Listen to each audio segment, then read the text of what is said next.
I'm thrilled you are joining us for this special Friends at Home docent event sponsored by the Rotary Club of Alameda. We're delighted to welcome a docent from the National Docent Council, Cheryl Kupat, who is connected with the Phoenix Museum. My name is Karen Butter, and I'm president of the Friends of the Alameda Free Library in Alameda, California. Before we get started, I want to review a few technical details. This is a live webinar, and it will be recorded. The audio for the audience is muted and the video is turned off, so you will only see the speaker, her presentation, and me for part of the time. Please use the chat to introduce yourself and to ask questions. We monitor the chat and ask that all participants act with respect in their comments. And one tip for infrequent Zoom attendees, during the event, you will see the presentation and Cheryl in a small window. By clicking on Cheryl's window, you can move it around the page if it interferes with your viewing of the presentation. Finally, please understand that we learn more about hosting web events with each event. We have practiced, but issues may arise. We are far from experts, but work hard to create a great experience for everyone. Before I turn it over to Cheryl, I want to tell you about the Friends of the Alameda Free Library. As president, I'm joined by a board of 15 dedicated Alamedans. The Friends is a nonprofit organization that raises funds and advocates for an outstanding public library in Alameda.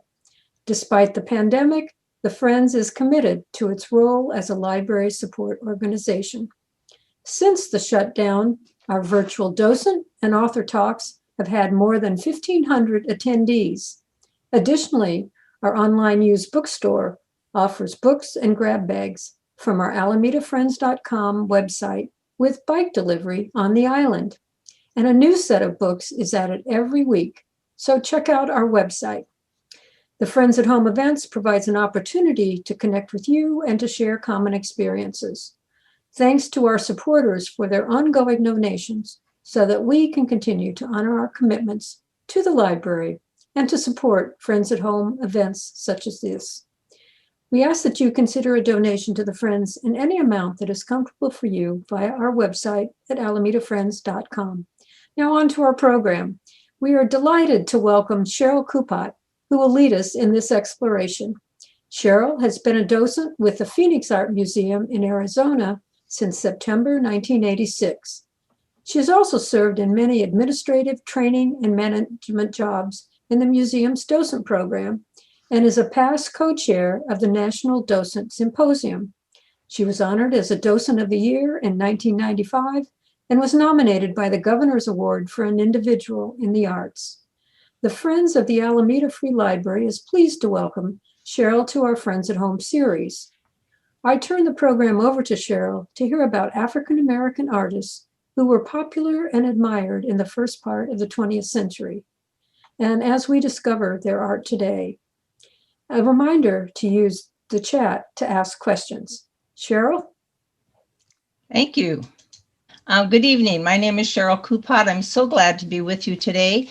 I'm going to be giving you a talk about and sharing with you some images of African-American artists, especially from the 20th century, but going back even into the 19th century.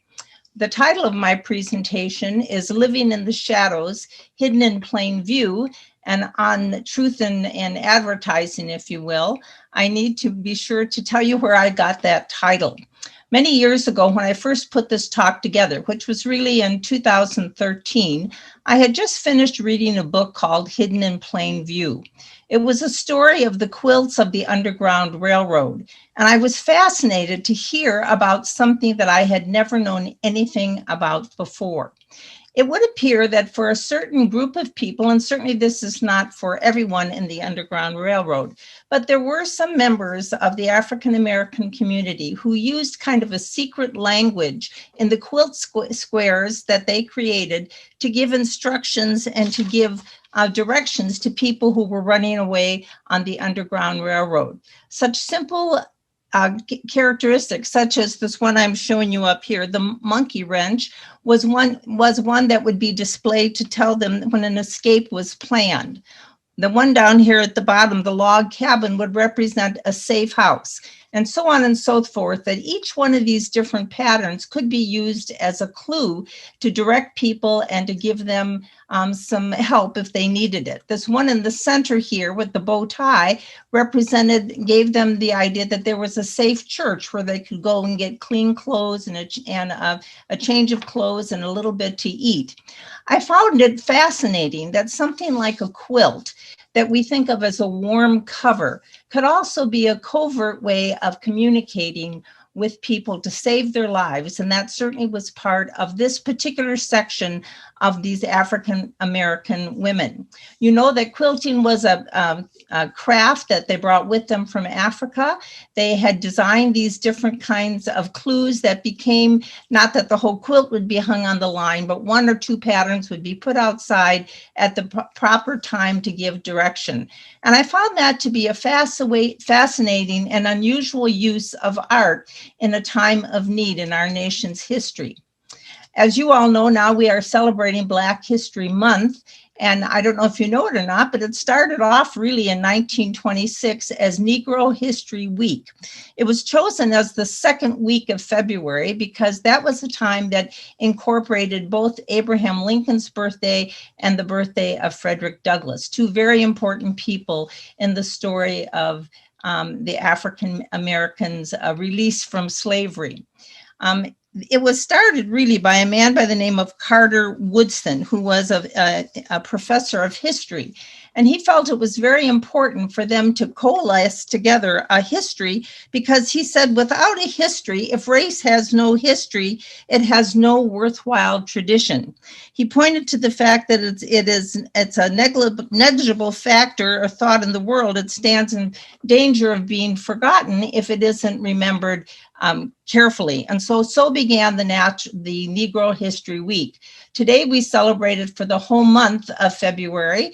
And I remember a time, I'm sad that they don't do it right now, but for many years we would have a spot every night on TV, kind of a little blurb, some other little bit of African American history to remind us of that. And it was a way of keeping us all connected with the thought of the African History Month. Now, when I began this talk way back in 2013, there had been a period, a number of movies that had become very popular right around this period of time. I'm sure many of you probably saw this, but 12 Years a Slave was the story of a man who was captured out of New York and turned into slavery. It took him a long time to get out of there, Solomon Northup. And it was a fascinating and, in a sense, kind of a heartbreaking story taken from history. It was became very popular in 2013. The same year, there was another movie on Jackie Robinson called 42. And that was another movie that focused our attention on the discrimination and the difficulty of many of the African Americans in our culture, some that we are still experiencing today. So when we see movies like this, it kind of focuses our attention on something that has been a problem, continues to be a problem, the idea of agency and discrimination for some of our citizens in our country, those of persons of color. Just 2 years ago, there was another movie called The Green Book, and I don't know if any of you saw that or not, but this was particularly interesting to me because I had done a literature study for some sixth grade students on a book called The Washingtons Go to Birmingham. Some of you with middle-aged children may be familiar with this book.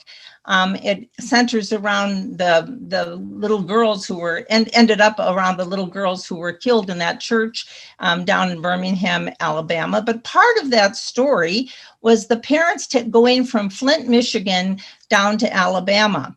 And the mother had a green book. And I thought, my goodness, what's that? Well, sure enough, there was such a thing as a green book. I'm showing you a picture of it over there on the side of the screen.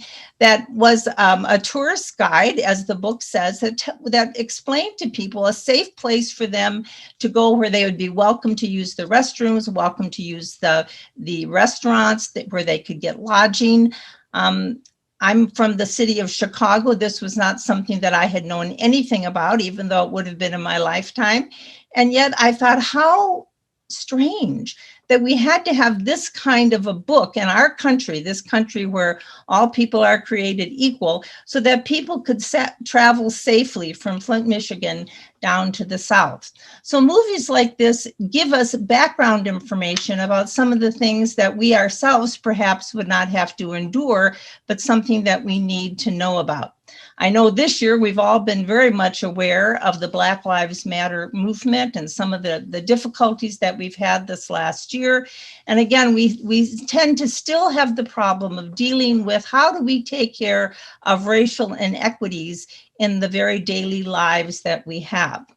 Well, it's hard to believe sometimes that in a country that highlights and regards with great love people such as we see on the screen here.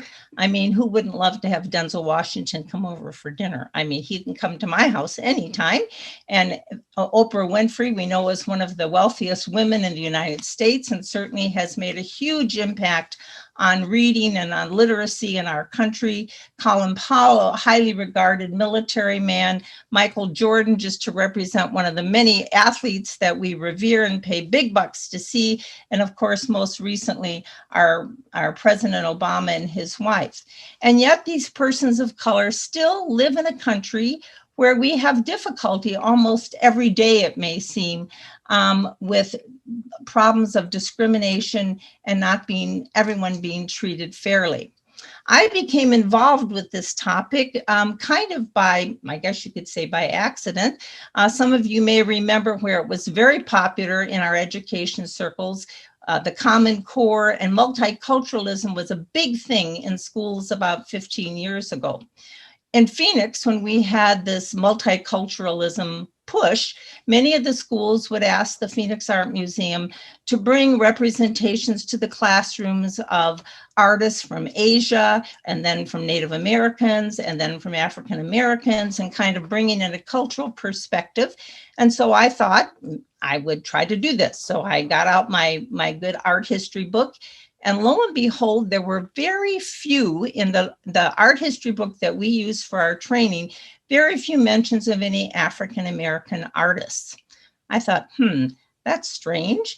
Well, we had a wonderful slide library, and in the slide library, we had a good resource. And in putting together, trying to figure out some information to be able to meet this request for multicultural talk, I became involved and really kind of entrenched in understanding the history of African American artists in our country.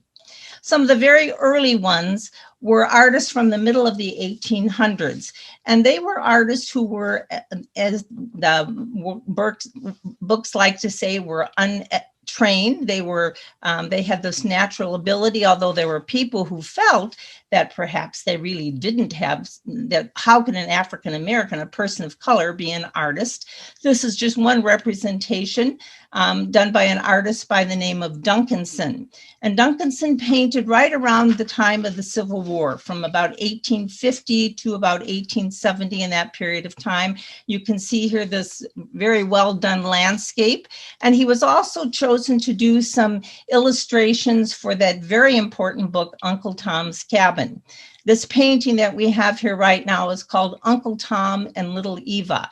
And it tells us the story. It reminds us of the place in the book where Uncle Tom says to Little Eva, "You know, Miss Eva, I was about your age the last time I saw my parents."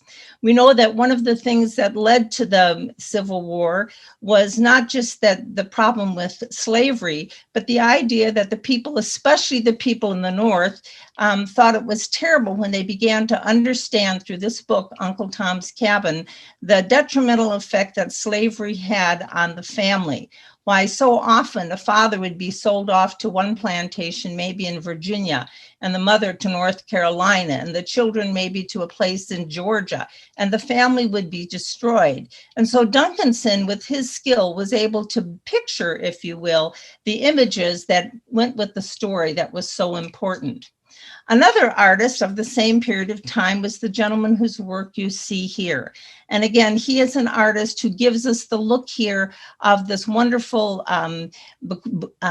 pastoral scene here of the trees in the foreground here, and the animals outside and taking their fill of the grass. And we have a lovely setting here. And like Duncanson, Mr. Bannister was also an untrained, uneducated, if you will, or unschooled in the arts, someone who'd picked up the skill on his own. One of his other paintings that is untitled is this one here of the moon over the wharf. And you can see the quality of how the light is shining on the water, as well done as any tonal painting of any of the artists out of France at that time. Yet this man was not seen as a great painter. He did not get the reputation. He could not have an exhibition and get the reputation that was needed to make him as famous as other artists. Now, if there's an artist whose name you might be familiar with and whose work had some popularity in the United States, even in the 19th century, in the late 1800s, it was Henry Tanner. Tanner's work is one, if you don't recognize his name, I know you will recognize his work, because his most famous painting is The Banjo Player. And in this lovely painting here, we see this older gentleman with this child teaching him to play the banjo. People would look at this and say, well, I don't know what all your problems are with this business of slavery. I mean, look, they have this lovely little setting here, and he's got his musical instrument, and what's so scary about this kind of a life? You can see that Tanner was able to bring in the quality of the light over the background to highlight the gentleman and his little boy forward to us, and the floorboards give us a sense of space and depth here. And it was really a quality painting that was done. But Tanner had a very hard time getting any notoriety in the United States. In fact, like many of the artists that we're going to see in the next few minutes, in order for him to get a reputation, build a reputation, he had to go to Europe. In this painting that is called Poor Folks' Supper, I believe, The Thankful Poor from 1894, you can see here, perhaps it's the same two people. The boy is a little bit older, maybe the grandfather or his grandfather is a little bit older as well. And yet we see the light coming through the windows, the quality of the brushstrokes on the back wall, the ceramic picture that we see in the background.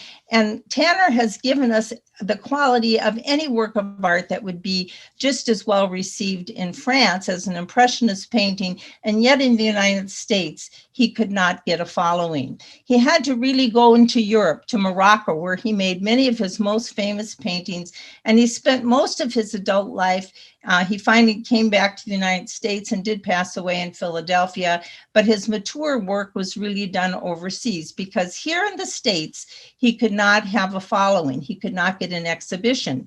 And if you don't have an exhibition, if you don't have exposure, you can't build a reputation. And without a reputation, you cannot make a living. Now, some of the artists that came strictly from the slavery point of view was a gentleman that's pictured for you here. His name was Dave the Potter, is what he went by. He was an artist, a poet, and a slave. And we see there was a book that was written about him. Inside, we can see the painting of the art of someone showing him making this pottery, which he had the skill that he had brought with him from Africa as a slave, and put it to good use for his master in the home that he lived in. He knew how to sign his name, just his name, Dave. That's all the literacy he had. And yet his work became very sought after and popular. Some of the things that he made were called grotesque jugs. And today these earthenware face vessels bring in a high amount of money in the South. But it's not money that Dave the Potter ever received himself. He worked for his master. His master owned these jugs, owned this work, and Dave was just the hands that made them, but didn't reap any benefit from the work itself. Now, some of the early artists from the late 1900s, the late 19th century were female artists. And interestingly enough, the first two that we're going to talk about were sculptors. It seems to me like it was hard enough to be an artist and harder yet to be a female artist of color. And then on top of it, to do something as challenging as sculpture. And yet Edmonia Lewis was one of those women. One of her most famous paintings is the sculptures, is the one that we see here on the screen. And you can see that it's a freedom at last for the man and for his wife. And they're, I'm showing you a detail of it where they are so thankful that at last they have been freedom, forever free. But interesting to me is one of her other sculptures called Hagar. This was done in 1873 by Edmonia Lewis. And if you think about it, perhaps you recognize the name Hagar. Hagar was, of course, the concubine, or the servant, really, I should say, of Sarah in the Old Testament, when Abraham and Sarah had been promised a child of promise, and so far they hadn't received one. And so Sarah convinced Abraham that he should take her handmaid and have a child with her, which he did. That child, of course, was Ishmael. And then when Sarah was able to become pregnant herself, she was filled with hatred for Hagar. She wanted Hagar out of the house, and she was sent out into the desert with her child. I find this a particularly poignant story for Edmonia Lewis to present for us here, because we know that in the history of slavery, it was not uncommon for the slave master to bed his slave women and have children with them, and yet they were not considered to be legitimate children in the sense that they would inherit. So there is that sense of connection, I feel, between the choice of the subject matter that Edmonia Lewis chose and the story of perhaps the life of many slave women.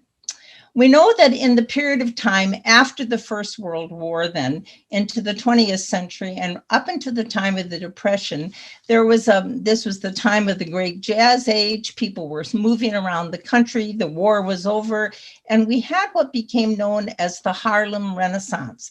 It was a period of time of great interest then in African-American entertainers, in writers like Langston Hughes, and some of the artists whose work we're going to see, and of the activity and the excitement that went on in Harlem.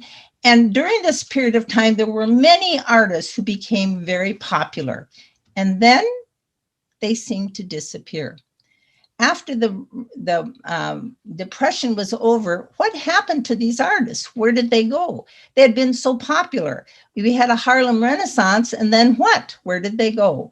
Who and where are those African-American artists today?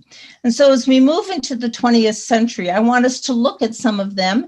And I wonder how many of you, and perhaps you can answer this in your chat, have even heard of any of these names. The first one I want to mention for you is Augusta Savage. Like Edmonia Lewis, she was also a woman of color and was also a sculptor. And like Edmonia Lewis, to make a real name for herself, she had to go to Europe to do it. She did come back, though, to the United States and worked in the Harlem area and did some teaching. And I'm showing you on I guess it's the right side of your screen, a sculpture that she did for the 1939 World's Fair. It was called The Harp, Let Every Voice and Sing. And it received a prize in the 1939 World's Fair. But it was destroyed because she could not afford to cast it in bronze. It was made out of plaster of Paris and was painted, but did not survive in the size in which it was. And so because she didn't have the financial backing or someone to be her benefactress, this wonderful work of art was destroyed. That was not uncommon story for many of the African-American artists because they could not get patrons or someone to support them. And of course, without any support, it's hard to make a living. One of her pieces that I use very often when I did African-American Black History Month for students was this young boy here called Gammon, a wonderful sculpture that she did of a young man who looks every bit like the kids that I saw in the classroom and gave them a sense of connection because she had made someone who looked like them. Augusta Savage said of herself, "I have created really nothing beautiful or lasting, but if I can inspire one of these youngsters to develop the talent I know they possess, then I will be successful." And one of those young talents that she was able to inspire and did go on to notoriety and popularity was a man we'll see a little bit later by the name of Jacob Lawrence. Jacob Lawrence's wife, Gwendolyn Knight, did this sculpture of Augusta Savage in an honor, in an homage to her for what she did as she taught in the Harlem that he became. Now, any good docent would not have a favorite, and I certainly would like to be a good docent, so I wouldn't have a favorite. But if I had a favorite, it might be this lovely woman sitting before us here. This is Elizabeth Catlett, and Elizabeth Catlett, like many of the other artists we're talking about today, had a wonderful body of work, created some images that are just so amazing. And yet, like so many others, she was not able to make a living in the United States. She and her husband, Charles White, ended up going to Mexico, where she spent most of her time until much later in her years, and she came back to the United States in the 1960s. If you look at this face here, she just looks like someone you'd love to spend time with. She looks like a happy individual in spite of the hardship that she went through. Her most famous painting, it's a lithograph, is called The Sharecropper. And this is a work of art that you may be familiar with since it's a lithograph. There's more than one issue of it, and it's done sometimes just in black and white. But this was probably one of her most famous productions that she did early on in her career. Some of you may recognize the image on the left side of the screen of Phyllis Wheatley, the Negro servant to Mr. John Wheatley of Boston. This is a very famous image, and it was done of a young woman who was brought as a slave to Boston when she was just 7 or 8 years old. She was taken by the Wheatley family, and as was the custom of that day, the young people took on the last name of their owner, of Mr. Wheatley. And right away, she was made the servant to Mr. Wheatley's wife, Susanna. Susanna recognized that this girl was particularly bright, and she was given the opportunity to learn to read and write, and she became the first published Native African-American poet in the United States. She wrote a book in 1767, and her poems were published in 1773 with a foreword by none other than John Hancock. The painting that you see here, the drawing that you see here, Phyllis Wheatley, Negro servant to Mr. John Wheatley of Boston, was done by an African-American artist that she found by the name of Scipio Moorhead, who was owned by another Reverend Moorhead of Boston. The reason I'm showing this to you now, though, is I want you to notice that on the right side of the screen is a drawing, lithograph by Elizabeth Catlett. She's borrowed the image of Miss Wheatley over on the side. And of course, it was a great honor and to be bestowed. It was touted as this great thing that Wheatley had done to educate this poor Black servant girl. And while she had received a lot of attention, in the background, you see that there are others there who are still enslaved. And so it begs the question of whether or not just exactly how far-reaching, how forward-thinking the Wheatley family were when they continued to have slaves on their plantation. Elizabeth Catlett did a series called the Negro Woman series, where she honored many people from our history that we know. I'm sure you all recognize Rosa Parks here in her picture sitting on the bus, and two other women from African-American history. On the left, Harriet Tubman, sometimes called the Black Moses, and on the right side, Sojourner Truth, two women who were involved with the Underground Railroad and also with speaking about the horrors of slavery and why slavery needed to be abolished. But like Edmonia Lewis and like Augusta Savage, Elizabeth Catlett also did sculpture. And in this sculpture that you see here called The Man, it's owned by the High Museum in Atlanta. She gives us this strong-looking African American male looking out at us with strength and hopefully with vision for a better future for himself. She would be able to reprise this image a few years later in 1970. This was done, I believe, in 1955. In a sculpture that to me is one of the most powerful sculptures that I have ever seen. This is called Target. She did it in 1970, where you see that the African American man that we just saw here that was done in terracotta has now been turned into bronze, and his head is seated behind the sights of a rifle. Target. When I see this, the first thing I think of is racial profiling. And certainly in the 1970s, at the height or towards the end of the civil rights movement, this was a subject that needed to be addressed and talked about, and is something that we still deal with. I hate to say it, especially here in Arizona, we've dealt with it quite a bit, the idea of racial profiling. Elizabeth Catlett was asked to do some work for the Black Panther movement. Some of you may remember that.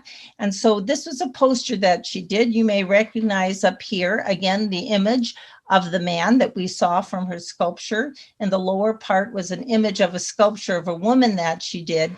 And then in the little circles all around, you see Black is Beautiful, which was, of course, the saying, if you will, of the Black Panther movement and of that period of time. Now, when I was researching this, I found something that was news to me, and maybe it's not news to you, or maybe it would be. This is a picture of a panther. When my son, who is now 47, was just little, we used to go to the Phoenix Zoo quite often, and they had a Black Panther there whose name was Eldridge, which I thought was incredibly funny because of Eldridge Cleaver. Of course, my 4-year-old didn't know why it was so funny, but later on. But if you know the panther here, which is a beautiful animal, but I think you would be hard pressed to ever find a person wearing a panther fur coat, because it just isn't done. You will find people wearing a leopard coat. Leopard skin is one of the most highly prized skins, sadly to say. It's used in almost every culture in Africa and in China and in Mesoamerica, usually worn by the kings or by the rulers, or to note importance to them. But did you know that the panther is really just a color phase of the leopard? Here you have it. By looking at the sides, you can see those spots underneath, which is why you would never find a Black Panther coat. Really, what you have here is a color phase. So when you think about it, really, there's no difference between the two animals except the outside color of their skin. Something for us to think about. One of the artists that became particularly popular in the talks that I gave to the students and I became familiar with was a man by the name of Horace Pippin. You can see his dates of work go over the century from 1888 to 1946. And he fought in the First World War. He came back from the war. He had lost the use of his right arm, and he had to relearn to paint with his left hand. One of his early paintings is this one here, with the gentleman being comforted by Abraham Lincoln. But the painting that I used a lot for the students was this one, John Brown going to his hanging. I'm sure all of you are familiar with John Brown, the abolitionist who ended up losing his life because of some of the ways he tried to abolish slavery, not always working in the right way. But when Pippin painted this woman down here in the corner is his grandmother, the lady in the blue and white check dress. He said he remembered his grandmother telling him that she was there the day that John Brown was hanged. She had to turn her back. She couldn't watch it because she knew that that man was dying for her. In his other works, he frequently painted the homey sections of life after the Civil War and during Reconstruction period. We see this in the domino players here. And also one of his most poignant paintings is this painting called Mr. Prejudice. If you look here, you will see that Mr. Prejudice is the man with the sledgehammer. The V that we usually associate with victory is being used as a wedge to tear apart the two parts of society. There is a military man in black and a military man who's white. There's a scientist who's black and a scientist who's white. There's a preacher who's black. There's a preacher who's white. And we see here the idea here of prejudice being something that splits apart our community and is unfortunately a struggle that we're still dealing with today. Another artist from this Harlem Renaissance period is a man by the name of Palmer Hayden. And this is called The Janitor Who Paints, representing the fact that usually if you were going to be a painter, you had to have another job to make money, to take care of your family. You were not going to be able to support your family through your artwork because you just couldn't get the needing that you had to. In his Girl Reading, he gives us a look inside the home of some African-American people, and also Midsummer Night in Harlem, a painting that shows us the people sitting on their front porch on a Sunday. You have the church, which is so much a part of the African community that holds them together, coming from church and having a time to be together in the midsummer night in Harlem, a little look into the light of the African Americans at this time.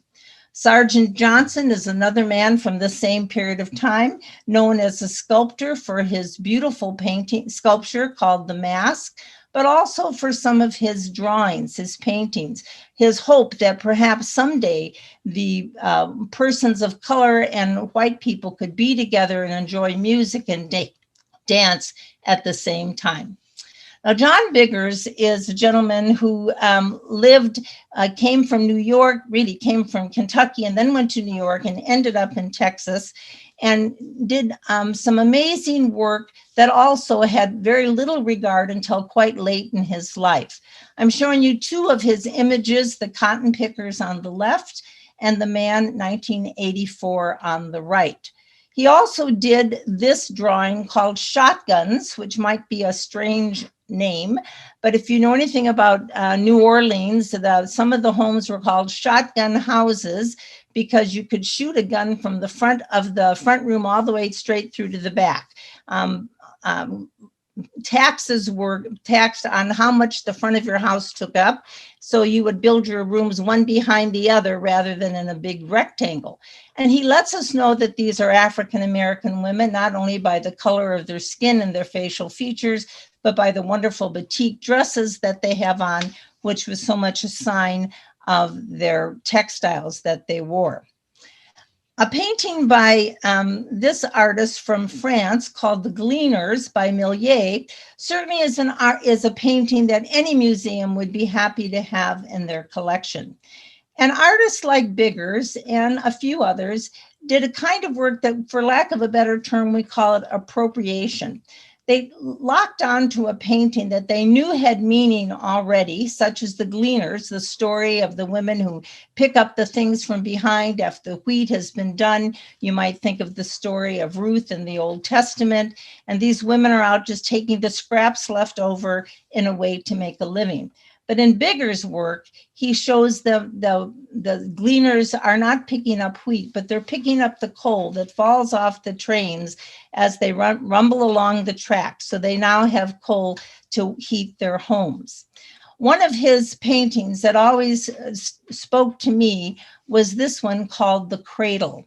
You see here a mother that seems to be sorrowful, her children close to her bosom, and it might remind you, certainly which was the intent, of probably one of the most iconic photographs of American history, Dorothea Lange's Migrant Mother. It is not by accident that Biggers appropriates this image of this white woman in the time of the Depression that caused so much sorrow and so much interest in what was going on in that period of time, and wanting to lend some of that sorrow and some of that interest to the plight of the African Americans who were also terribly poor and had suffered greatly. Another artist from the same period of time is Aaron Douglas.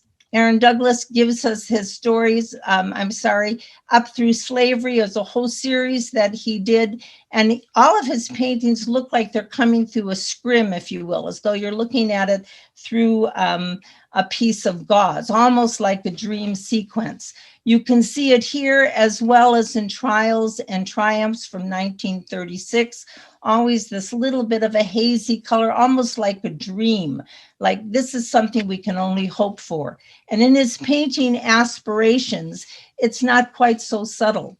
We see that the aspirations for the people who have their hands handcuffed or in chains at the bottom are looking for a way of a better life. They're looking to education. They're looking to the future. They're looking to medicine. They're looking for an opportunity to just be part of the country that can go forward and achieve on their own. Now, I mentioned Jacob Lawrence earlier. He was certainly one of those who achieved notoriety in his own lifetime. He was the student that Augusta Savage certainly became the honorary inspiration for, because he had studied under Augusta Savage. And we have a self-portrait of him here. If you're familiar with his work at all, and you very well might be, he's probably best known for the series called the Migration Series, 62 paintings that he did from 1940 to 1941 that highlight the Great Migration, the time that was the largest migration of African Americans from the South to the North in a period of time right after the Depression and up towards the time of the Second World War. These people are leaving the South. It's after Reconstruction. It's after some of the hardships, even though slavery was technically over. It wasn't really over because the attitude of so many people who had been slave owners were still lamenting the loss of the Civil War. And so these persons would leave to go to the cities where they could work in factories, places like Chicago and New York and St. Louis. And in his migration series, he shows us different avenues, different problems and situations that the migrants worked in, having segregation in eating establishments, and finally getting to cast their ballots at the very first time, and then keep coming. And the migrants did keep coming. So in his work, he uses this almost like cutout work, might remind you a little bit of a rag rug in the way he creates these things. And he has a very simple and yet a very powerful, colorful story of the migration of the Negro. And something that should warm your heart is this painting from 1960 called The Library. Because once again, we know the thing that can really elevate someone is education and being able to read and go beyond your limits that you are born with. A contemporary of his was Romari Bearden. He is from the New Orleans area. He chooses a style of work that becomes later on popular, but is not popular when he first does it, called collage, where he cuts and pastes and then draws on top of the canvas.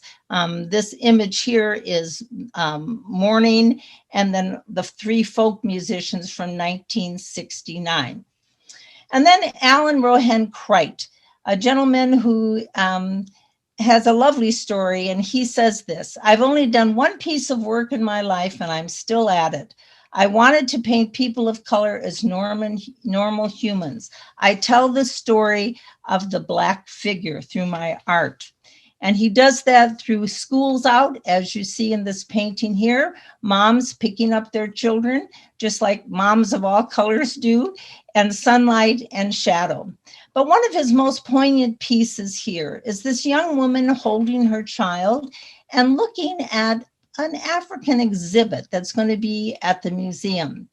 Does she see herself in that work of art, we've had a lot of talk over the last few years about how important it is for persons of color to see themselves represented in another way, as a work of art, or as the vice president, or as the president's wife, or go on and you fill in the blank.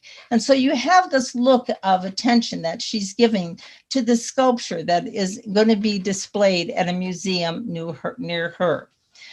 Now, Archibald Motley is another artist whose work I find amazing that I had never heard of until I did this research in the slide library.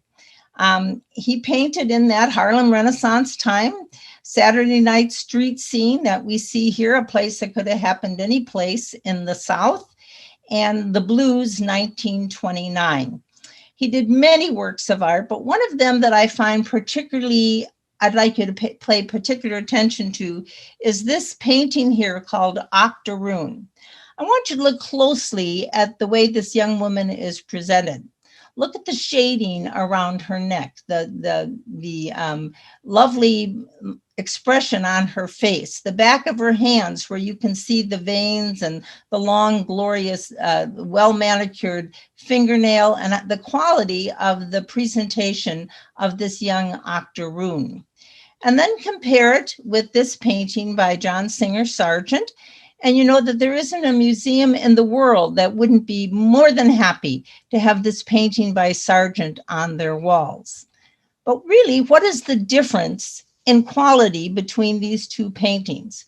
Why would one painting by Sargent be so sought after and that by Archibald Motley just kind of passed over, not the interest being shown in that kind of art? And so that's the question I think that we come to when we look at African American art. Someone like this young woman here who gives us the African mask that would be part of the African history celebration. This would not be well received in a museum, but this painting, believe it or not, was highly sought after, because this was done by Pablo Picasso. Picasso had a name, he had a reputation. He went to an African exhibit. He was inspired by the African masks, and he puts them in his paintings, and he becomes the darling of the age. And yet persons from Africa who paint their own culture have less part to do that. So here is the question I think we come to, those of us who spend a lot of time talking about art. If the artist's tools of communication are line, shape, color, and texture, if that is what we look at when we judge a work of art, the composition and how these elements are put together, what difference does it make what color the hand is of the person who holds the brush? When you look at these two paintings here, can you tell me which one is done by an African American artist and which one is done by a highly acclaimed American artist? Were you able to guess? Tanner's painting is at the top and Childe Hassam's is at the bottom. How about this? Can you tell which one of these was done by an African American artist and which one was done by one of the great Hudson River School painters from the United States? Looking at the lines, the shapes, the color, the texture, the technique, the composition, can you tell which is which? Did you know African American Duncanson did the top one? How about these two? Which one of these was done by the great French artist Chardin, and which one was done by an African American artist? Can you tell? Were you able to tell that the copper pot at the top was by Chardin and the one at the bottom was by Porter, an African American artist? Here's one more.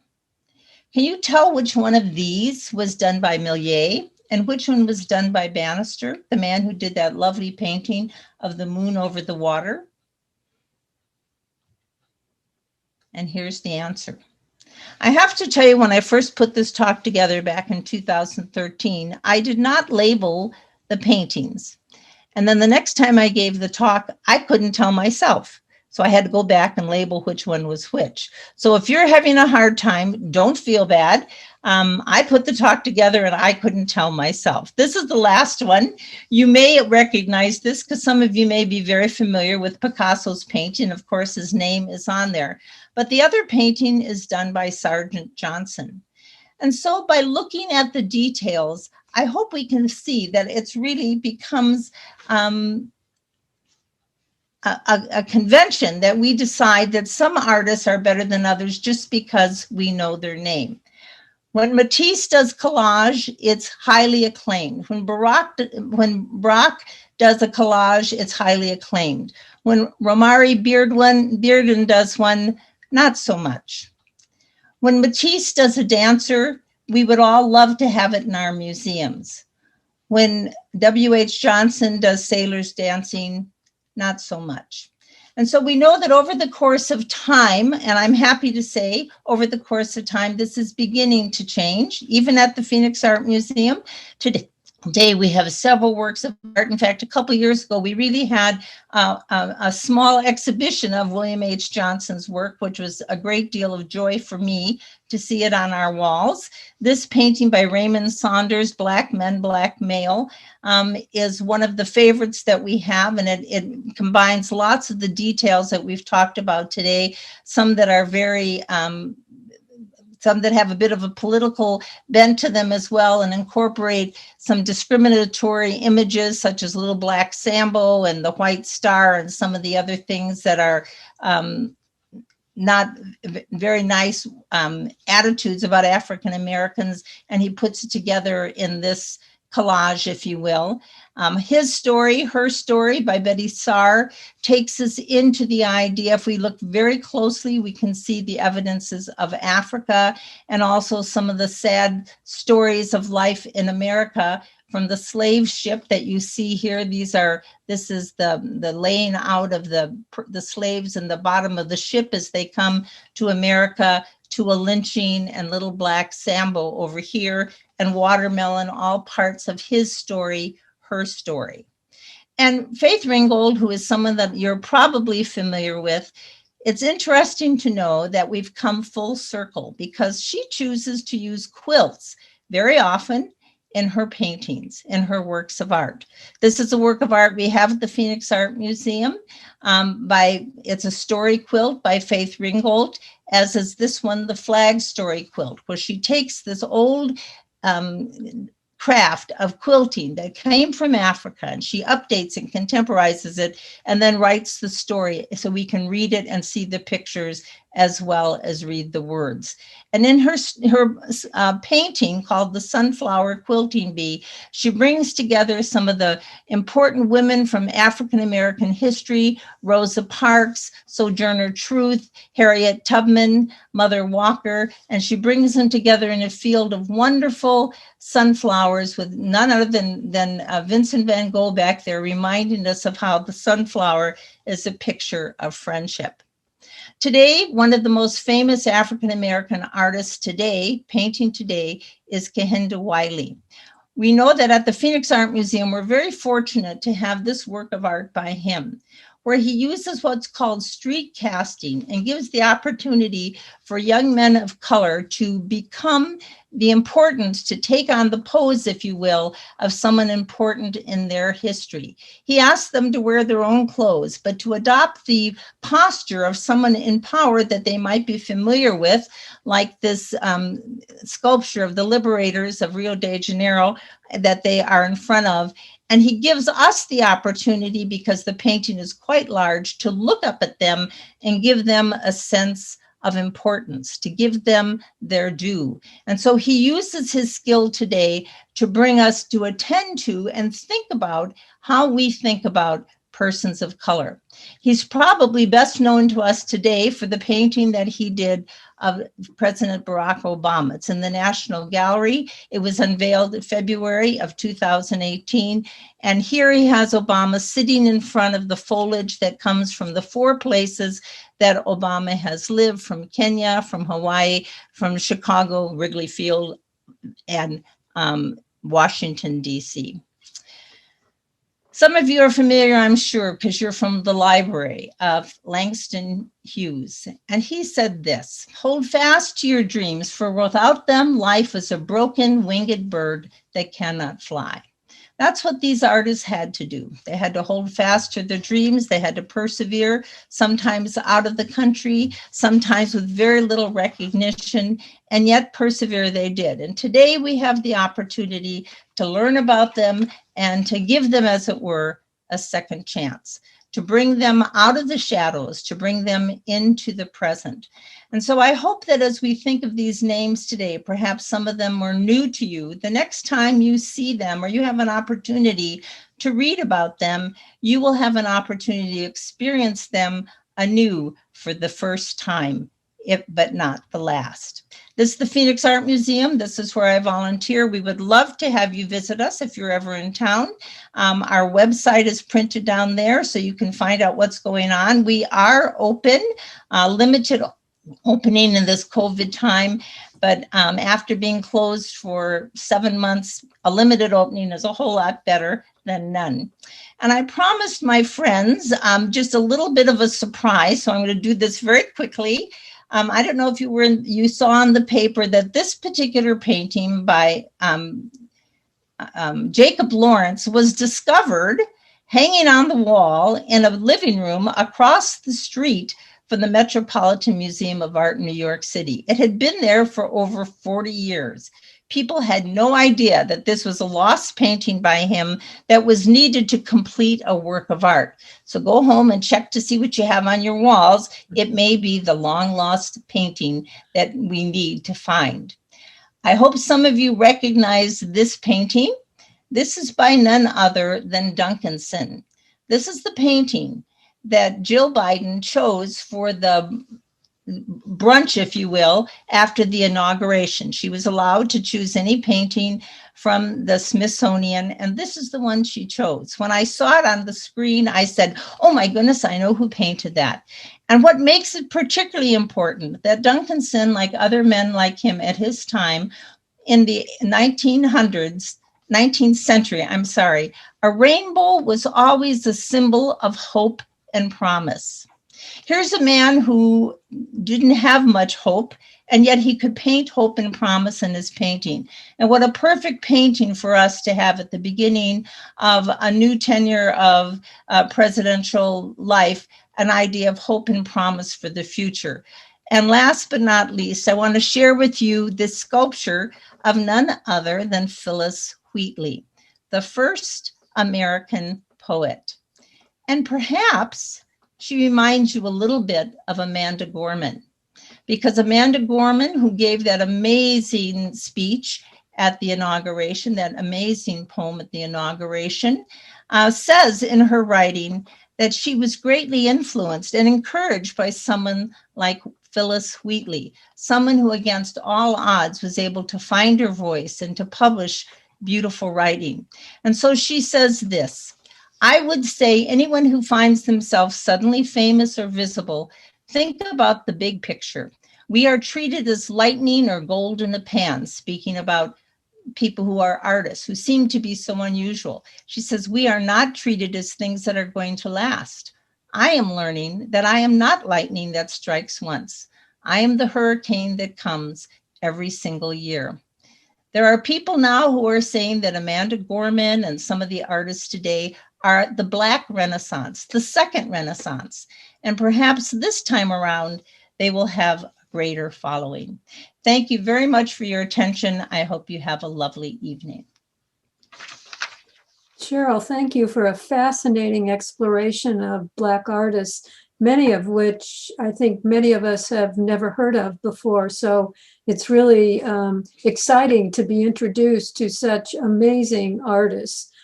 We do have some questions for you. I just wanted to pick up on one comment that you made and that I had before. You mentioned that early on that Black artists were really not recognized, and it was hard for them to find both people who fund them for their paintings and for museums and individuals to buy their paintings. But I would assume now that many of the Black artists are really sought after, and there is quite a clamor for many of the artists and places to recognize and appreciate their work. I think there is certainly is more. I don't think that someone like Jacob Lawrence certainly has a big following. I have yet to see many, and I, obviously I don't go to all the museums in the world, but whenever I go to a museum, I do look for Black artists. And there are few that are coming to the forefront. I can tell you that just by going online, their work does not garner the money that other artists have, but I do think they're coming back into their own. And I think the artists today, we had a wonderful lecture of an up and coming African American artist that I think people are a little bit more open-minded now, are giving opportunities. So I hope that this lack of attention will something that will change. Some of the artists, certainly Motley and Edmonia Lewis, some of these works of art, Oswano Tanner, have moderate success, and I'm sure would still be able to be valued. But I still don't think they have the following, say, of a John Singer Sargent or some of the others.